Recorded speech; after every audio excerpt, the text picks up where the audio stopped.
देहरादून की सुबह कुछ अलग होती है, जैसे हवा में कोई पुरानी याद खुली हो, जैसे सूरज भी यहाँ थोड़ा ज्यादा नरम चमकता हो।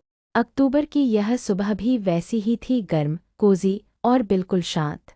मैं ऑटो में बैठी थी, बाल हवा में लहरा रहे थे और सामने से आती धूप ने चेहरे को एक सुनहरा सा स्पर्श दिया। सड़कें अभी भीगी थीं, जैसे रात की ठंडक अब भी जमीन पर ठहरी हो। कहीं दूर से पकोड़े तलने की खुशबू आ रही थी और किसी ढाबे से चाय की केतली की सीटी।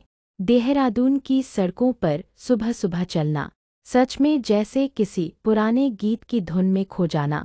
ऑटो धीमी चाल में आगे बढ़ रहा था। दाईं ओर स्कूल की वर्दियों में बच्चे हंसते भागते, बाईं ओर पेड़ों की छांव में कोई बुजुर्ग अखबार पढ़ते हुए, और उन सब के बीच मैं बस उन पलों को जीती हुई।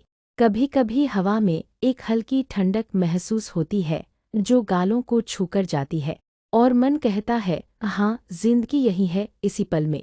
एक कैफे के पास से गुजरते हुए मैंने देखा, खिड़की के पास कोई लड़की अपनी नोटबुक में कुछ लिख रही थी।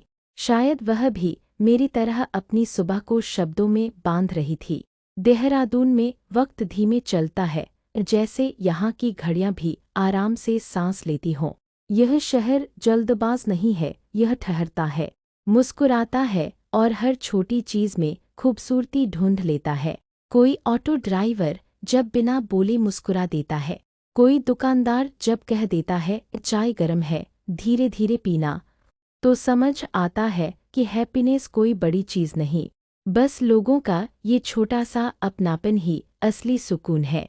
सड़क के किनारे खिले गुलाबी बोगनवेलिया, धूप में चमकते हुए पहाड़ों की रेखा और ऑटो की धीमी आवाज़, इन सब में एक कहानी है, एक कविता है। कभी लगता है देहरादून को महसूस करने के लिए कुछ करने की ज़रूरत नहीं, बस सांस लेना और देखना ही काफ़ी है। और जब हवा बालों को उड़ाती है, सूरज आंखों में उतरता है, तो दिल बस यही कहता है, जिंदगी बहुत सुंदर है अगर उसे महसूस करना आ जाए।